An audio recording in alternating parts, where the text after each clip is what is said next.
é um tema salgado, com muito sal, bem destemperado, um tema amargo, o pecado, e com um tema doce, misturado com um tema doce, que é a salvação. Ok? Meu nome é Gilmar, eu estou caminhando aqui no seminário junto com o Pedro e o Luciano, e essa turma maravilhosa. E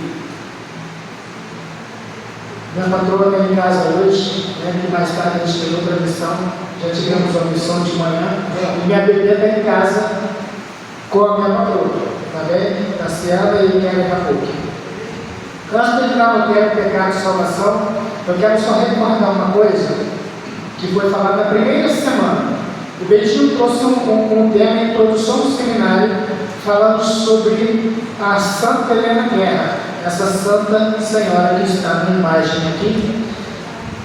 Do tempo que ela nasceu, ela caminhou, inspirou no seu coração a graça de invocar a presença do Espírito Santo, era uma freira. Por que eu estou falando isso?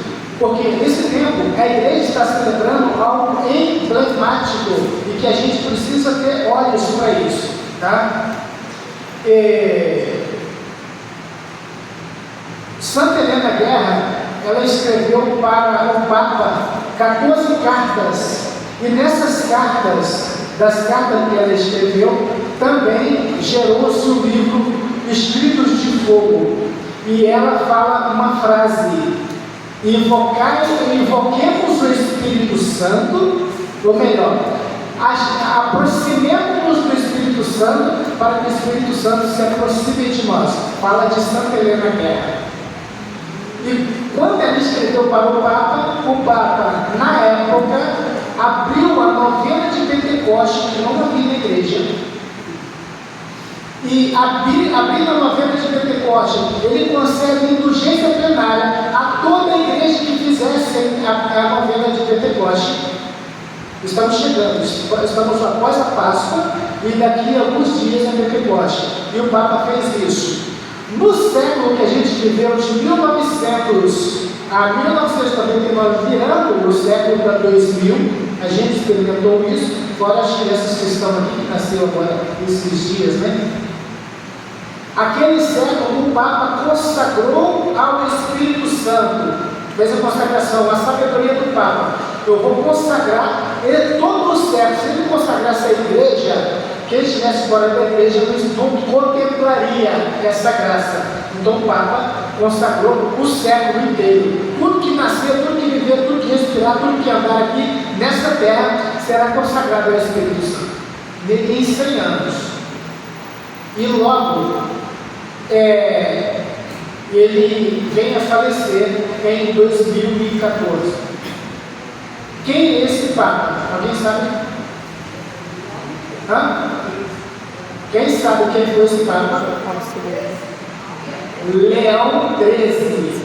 Papa Leão XIII. Desde quando a igreja não experimenta, não vive, não vê Papa da linhagem de Leão, de São Magno Leão, que foi o primeiro Leão I, o Papa Leão I, hoje ele é São Magno Leão, ou São Leão Magno, tá? Primeiro Papa Leão da igreja, se tornou santo. E a linhagem do Papa, o nome que é imprimido à pessoa do Papa, ela vem de uma linhagem apostólica, tá? Porque são 12 apóstolos, e os apóstolos concedem nome ao bispo quando ele é consagrado bispo. Por quê?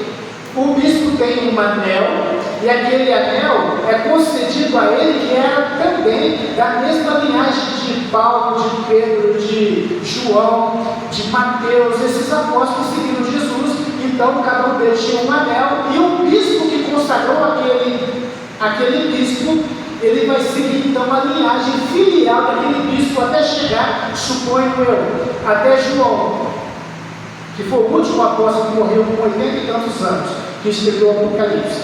Então, o nome dado ao Papa, a espiritualidade da igreja, naquele Papa, ele vem de uma linhagem apostólica, tá? Para a gente entender. Hoje, esta semana, nós tivemos a graça, o Abemos Papa, lá no Vaticano, para toda a Igreja Católica do mundo, o Papa é Leão XIV.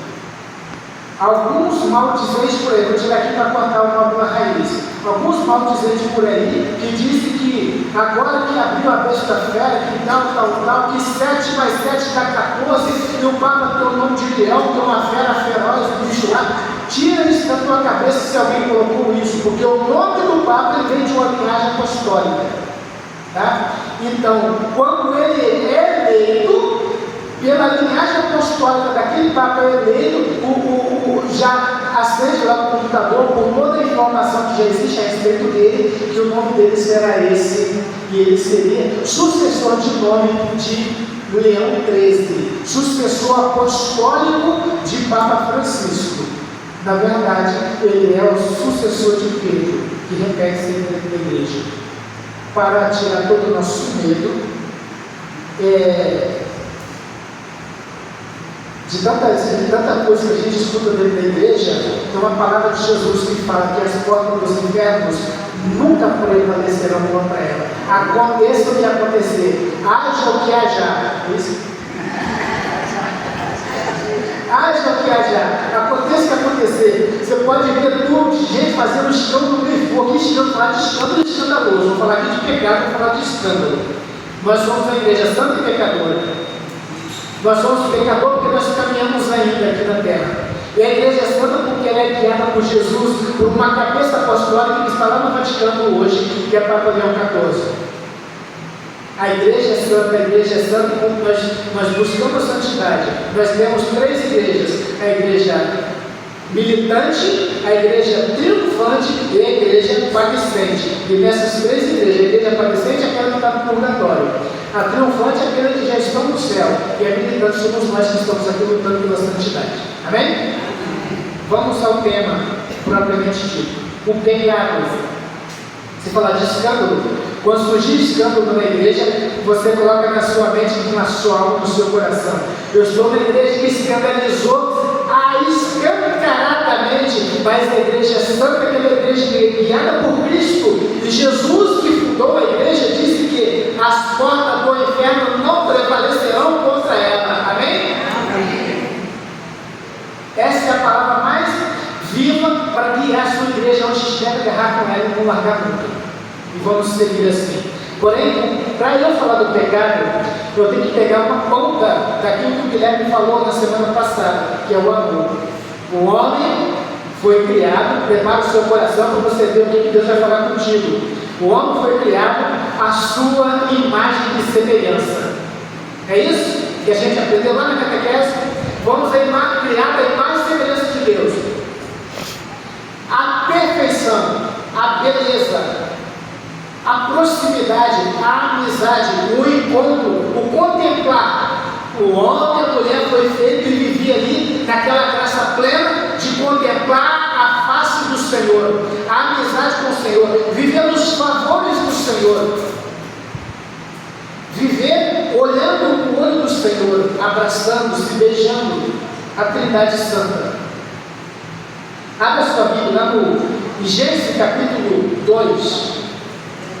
Gênesis capítulo 2, que a gente vai ver isso nessa criação.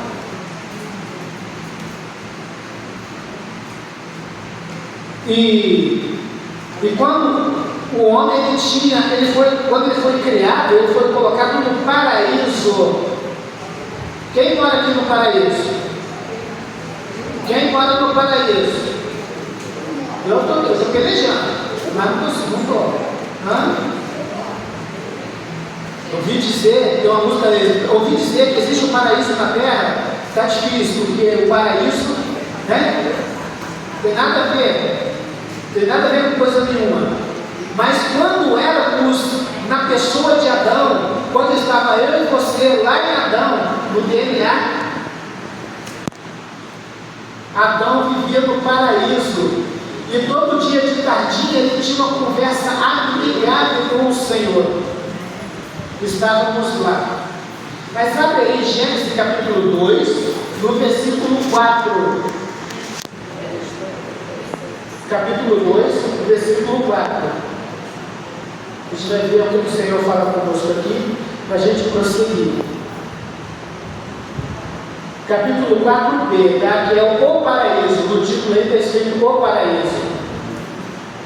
No tempo em que o Senhor Deus fez a terra e o céu, não existia ainda sobre a terra nenhum arbusto nos campos, e nenhuma erva havia ainda brotado nos campos, porque o Senhor Deus não tinha feito chover sobre a terra, nem havia homem que a cultivasse.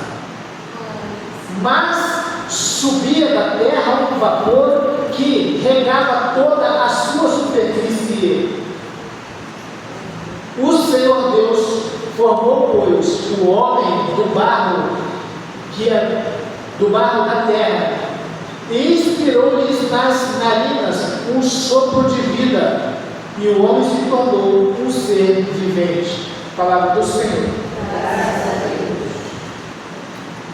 O que aconteceu para a gente entender o que o pecado faz na vida da gente? Primeiro, o Senhor entrou a gente na sua graça plena, a figura, a imagem, a contemplação. Quando Deus criou o homem, no versículo antes, no capítulo 1, Ele criou todas as coisas e viu que era bom. Criou tudo, fez tudo, deixou tudo direitinho, Deus viu que era bom. Mas quando Ele criou o homem, Ele viu a eternidade. Então, façamos o homem a nossa imagem e semelhança. Ele viu que o homem, a criação que Ele fez no sexto dia, era muito bom. Porque Ele criou o homem à sua imagem. Mas pegando o detalhe dessa palavra aqui, quando Deus criou o homem do barro, do pó da terra, que irrigava e molhava a terra, fez uma lama, e ele foi lá, fez uma escultura. Eu imagino Deus construindo ali um boneco de barro, bonitão, com músculo, tatuagem, fazendo tudo direitinho aqui, tatuagem com músculo, cara firme, forte. Não tinha tatuagem, não sei porque são tatuagem aqui, deve ser o que é. Então, todo desenhado, desenho de cabelo, tudo direitinho, e estava ali aquele bonecão. Deus deve ter colocado uma prateleira, uma mesa para fazer aquele boneco, e estava aquele bonecão sem vida. Adão. O que acontece naquele momento? Pensa você lá, fecha os teus olhos, pensa você lá, se fosse você, esticado, deitado numa prancha, sem vida, sem voz, sem vez, sem nada. E o Senhor Deus, diz a palavra, que Ele soprou-lhes as narinas de Adão e ele se tornou um ser vivente. Que graça, que contemplação! Você imagina o que Adão viu naquela hora? Pensa, faz assim, puxa para dentro do ar, puxa. Imagina esse primeiro fôlego de Adão. O único homem que não tem mãe, que não tem pai, que não tem sogra, que não tem sogro. Adão não teve esses problemas. Não foi quando nasceu na maternidade, mas ele nasceu, existiu ali, tornou um ser vivente. Qual foi a primeira coisa, pegadinha do dia, qual foi a primeira coisa que Adão viu quando ele abriu os olhos? Primeira coisa, alguém já ouviu isso? Que ele viu direitinho. Nossa, o que é isso? Nossa, existiu, Nossa Senhora veio depois, tá? Eu acho que ele disse, nossa, que estava pensando com a senhora que existia um dia, que era descendência dele e seria a senhora dele. E aí, Adão viu o que, gente?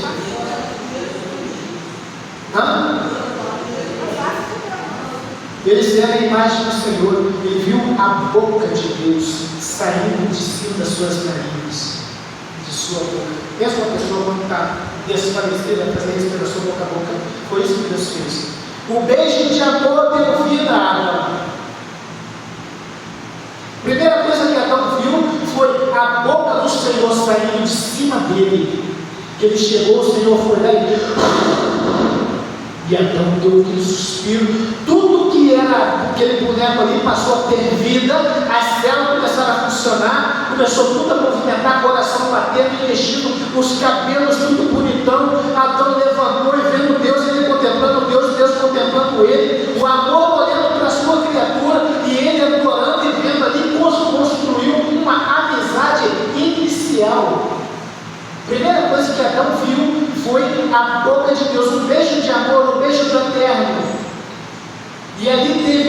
amizade profunda. E ali depois veio o paraíso com as plantas, tudo bonitinho, todas as ervas. E aí veio o primeiro mandamento de quê?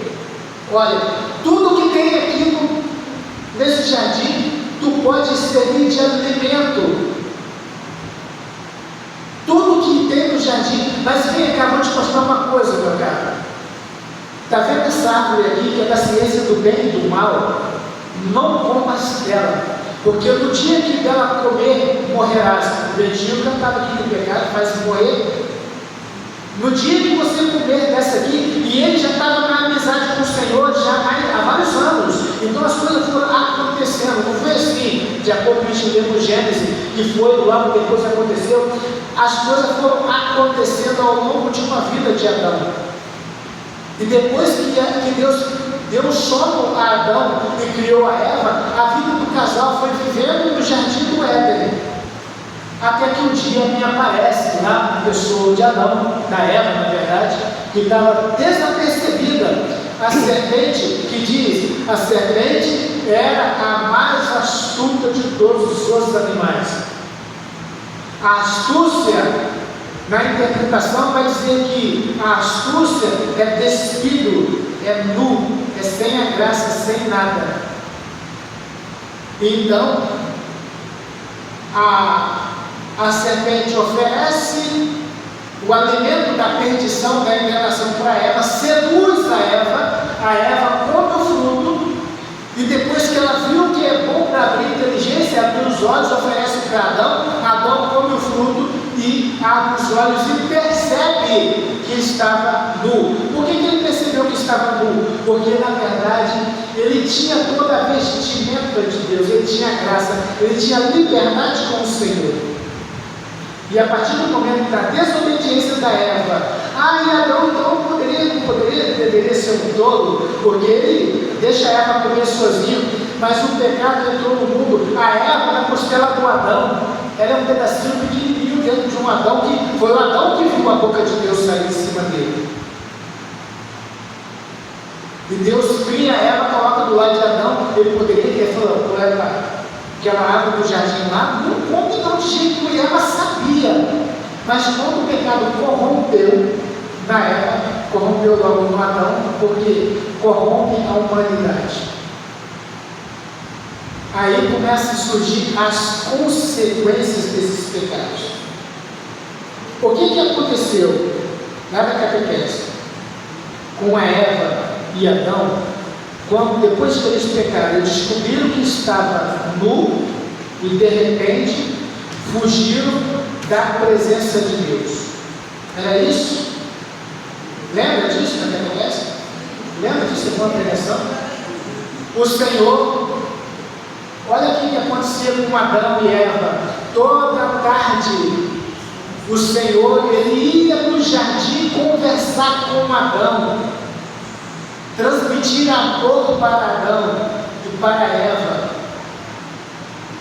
O amor que era amizade, o amor que era entrelaçado entre eles na liberdade ao longo de muitos anos naquele jardim, que daqui a pouco a gente vai falar que é o jardim das delícias, que toda a alimentação que ele tinha estava ali, todos os sabores estavam ali. Lá na missa o padre fala, né? Qual é na hora da adoração que a gente responde que contém todos os sabores? Da primeira palavra que o padre fala?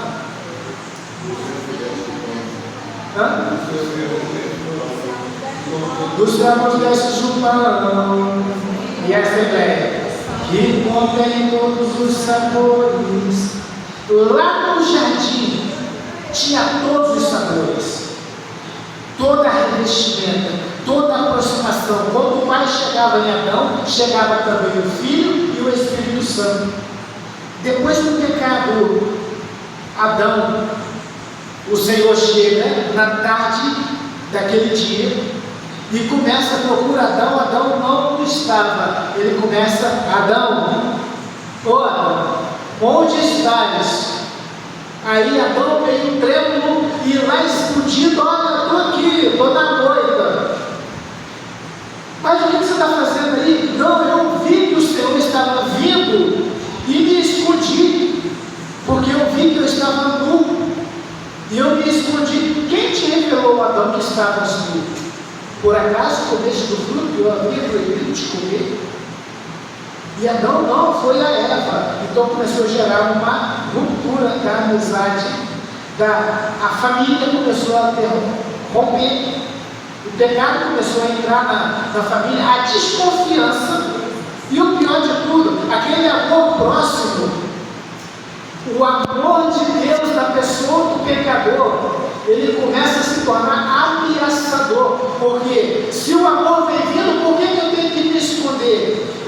Todos nós, quando pecamos, nós olhamos o amor de Deus que aproxima de nós como uma ameaça.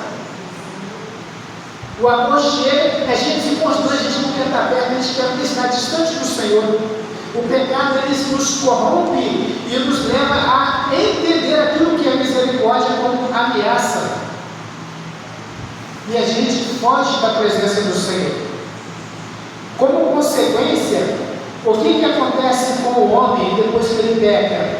Ele perde as vestes da santidade original e ficam nus, ele fica despido, ele fica fora dos favores. Ele fica como uma serpente, astuto não é só a malícia, astuto, ele fica despido da graça do Senhor. Outra consequência, o desejo de possuir em vez de receber tudo como um dom. O Senhor dá a nós toda a graça como dom, e o pecado leva a gente a ter o desejo de possuir. Adão e Eva no jardim, eles tinham tudo, mas quando a serpente falou para ele: você vai ficar igual a Deus, você vai ter as coisas, você vai ter liberdade, vai ter conhecimento, logo eles entenderam: eu quero isso. Vê o desejo de possuir. O desejo de possuir nos leva à ganância. Outra consequência,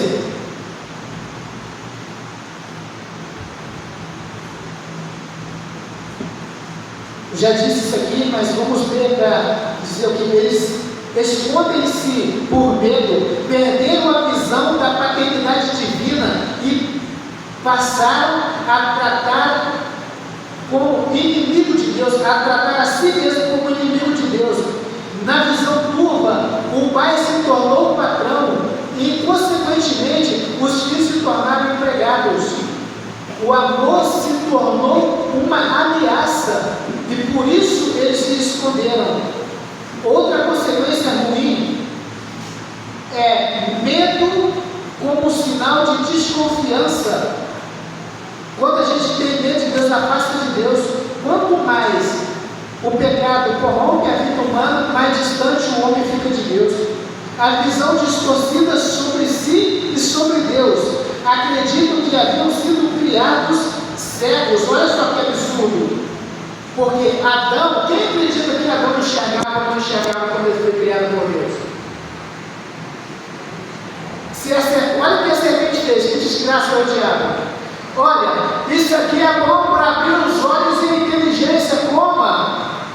E logo eles desconfiaram de Deus, esse criador aí, que me criou com tanta regra, isso, aquilo e tal, ele me criou cego. Vem a desconfiança de ter sido criado cego. Mas Adão enxergava, Adão e Eva enxergavam. Como é que eles andavam no jardim? Eles só não tinham a visão da malícia.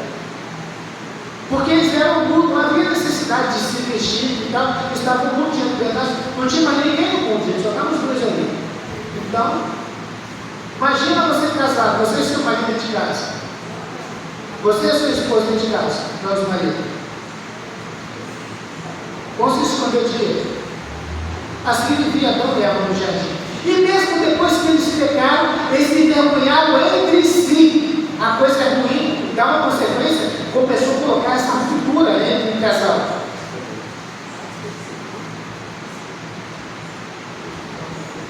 Outra consequência, sofrimento e dores. Você vai dar à luz com a dor. A visão é equivocada sobre o outro, o desejo e o domínio sobre o outro.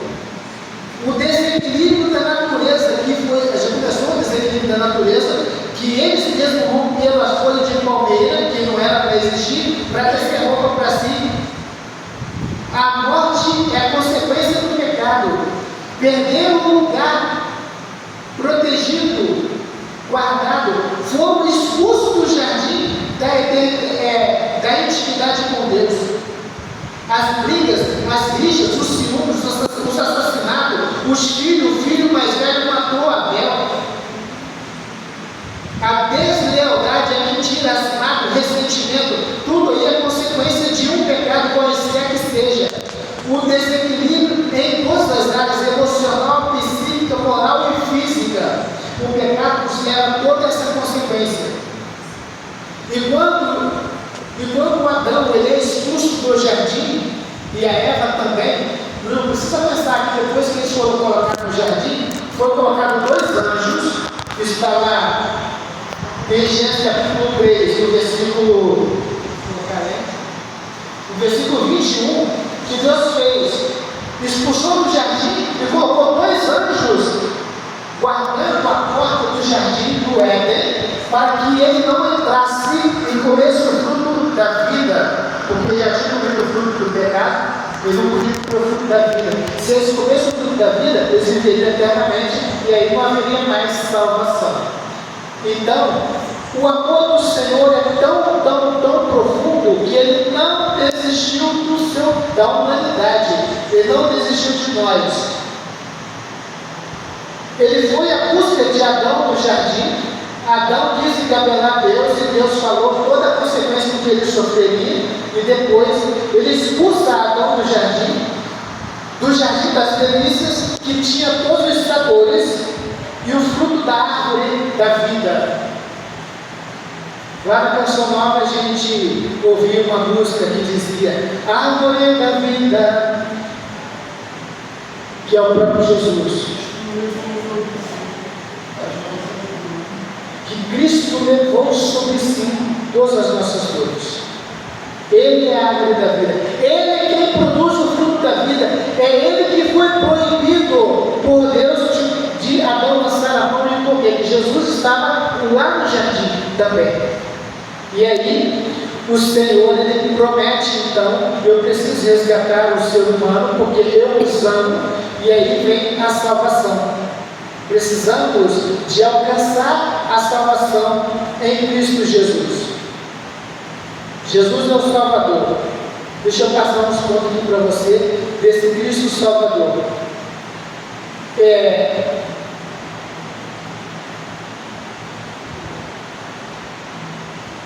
O que Jesus disse que Ele é? Eu sou o caminho, a verdade e a vida. Amém? Amém? Jesus, estou falando que Jesus é. Não, responde comigo. Jesus, Ele é o caminho, a verdade e a vida. Jesus, que é o caminho, quando o homem pecou, ele perdeu o caminho de volta. Quando Adão foi expulso do jardim do Éden, ele perdeu o caminho de volta, porque nós, por nós mesmos, não conseguiremos jamais voltar. Ninguém mais consegue voltar depois do pecado. E aqui na igreja foi instituído para nós o sacramento da reconciliação, que é a confissão. Nós só conseguimos voltar por ali, por aquela portinha da humilhação, de voltar a confessar nosso pecado. É o caminho de volta, que o sacerdote está ali para nos ouvir e apagar nossos pecados com o sacramento da reconciliação. Portanto, a tradição diz que o Deus armou no meio do homem uma tenda, e nessa tenda ele coloca o seu filho Jesus, que nasceu por Maria, porque ele é o único caminho que leva ao Pai, ele é o único caminho da reconciliação, ele é o único caminho do perdão, ele é o único caminho que leva à salvação. Que todos nós que um dia estamos aqui, vamos morar lá no céu. Quem quer morar no céu, fala, eu quero. Então abaixa a cabeça, assim, todos nós que estamos aqui, vamos morar lá, com Ele, com Jesus, porque Ele pagou pelos meus pecados. Quem é pecador aqui? Quem pecou esse ano aqui?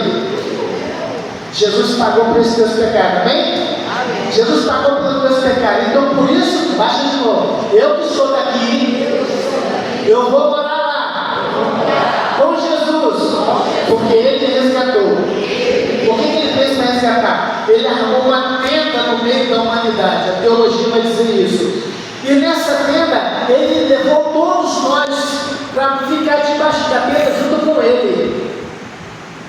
E quando Ele sair da tenda e for ao Pai, Ele vai levar-nos junto com Ele. E essa salvação que Jesus trouxe para nós, Ele experimentou em nós a humilhação do nosso pecado. Porque quando nós pecamos, nós somos escravos do nosso pecado. Porque todas as consequências que eu li aqui, a desunião, a deslealdade, a maldade, a malícia, a doença, a morte, o ser expulso do jardim, leva a gente a nos triturar e nos levar ao pó. Jesus desceu a menor condição da humanidade.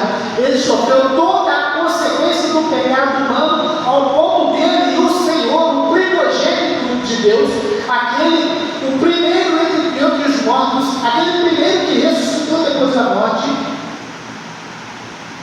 ele se tornou escravo. Ele se fez escravo porque nós estávamos na escravidão.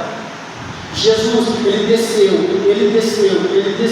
E a Escritura disse que quando Jesus foi batizado, no dia que ele começou sua vida pública, ele foi ser batizado por João Batista no Rio Jordão. Vamos pegar uma tradução lá da área das terras de Jerusalém. Jordão, ele é o rio mais baixo do que o nível do mar. Só a geografia e esses homens inteligentes para nos explicar isso, com a gente lá visitar. E o que acontecia no rio?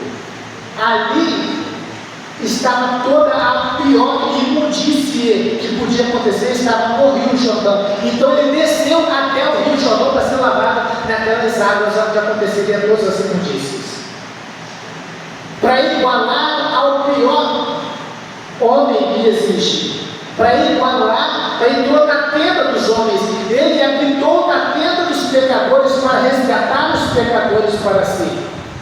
A escatologia vai dizer que quando Deus ele criou o homem para povoar toda a terra, que mandaria o seu filho para levar todos os seres humanos com ele, porque o homem não tinha condição de chegar ao céu se não fosse pelo seu filho Jesus. Portanto, não tinha maneira, nós não tínhamos condição, nós não sabíamos mais o seu caminho de volta. E Jesus disse: eu sou o caminho, então ande por mim, caminhe comigo, caminhe por mim, que você vai chegar na eternidade celestial. Eu vou te entregar ao Pai. E aí, quando ele se torna homem, nós seremos divinizados nele e assim nós ascenderemos ao céu junto com Jesus. Mas o que aconteceu para que isso aconteça? Após o pecado, um grande abismo se formou entre o homem e Deus. Um grande silêncio aconteceu entre o céu e a terra. Não se ouvia mais falar da voz de Deus. Só alguns grandes profetas que tinham acesso a uma vida separados, a vida profunda de oração que Deus falava com ele. Abraão, Isaac, Jacó, José, filho de Jacó, Moisés do Egito, Josué, e esses profetas vieram sendo portadores da voz do Senhor. Mas enquanto isso havia um silêncio. A perspectiva então que alguém na própria carne aproximasse novamente o homem de Deus. Não tinha essa esperança. Ao se tornar escravo do diabo, que o diabo da serpente que ofereceu isso para Adão e Eva, este expôs o homem em praça pública como escravos e fez passar pelos ridículos, mas as consequências do pecado, com as consequências do pecado. Jesus, então, em Filipenses capítulo 2, versículos 6 a 8, aquele que vem para pagar esse resgate com o preço do seu próprio sangue. Na verdade, ele resgata o homem e se coloca no lugar do homem e fez escravo em seu lugar. Todos nós éramos escravos do pecado. E todos nós, quando entregamos ao pecado, nós tornamos escravo dele. Escravo nos envergonha, que é como se o diabo nos colocar em praça pública e escarnecer de nós. Então estávamos lá na praça pública, chamado pecado publicano, e Jesus ele fala o seguinte: quanto você quer para eu libertar esse filho de Deus? O que o diabo pediu para Jesus? Todo o seu sangue. E aqui na entrada a gente recebeu a lembrancinha que Jesus deu até o último suspiro. Cadê seu suspiro? Já comeu ele? Já comeu, está. Aí Jesus deu até o último suspiro. Quando eu peguei esse suspiro, eu olhei para Jesus, o negócio foi sério contigo. Porque no último suspiro, aquele respirar de Adão, né? Aí Jesus ele exala o seu último fôlego. Mas quando eu vi esse suspiro desse tamanho, eu fiquei, gente, o negócio foi sério. E dá o último suspiro, ele foi, que finalzinho, acabou muito, isso aqui é por você. Porque eu te amo, eu quero junto comigo, eu quero te levar para a eternidade. Quem quer ir para a eternidade aqui junto com Jesus? Quem quer experimentar Deus na glória? Começa aqui. Na semana passada eu dizia que a glória começa aqui, a graça começa aqui. Então vamos experimentar de Deus o amor. Levante, fique de pé, vamos precisar experimentar do Senhor a graça.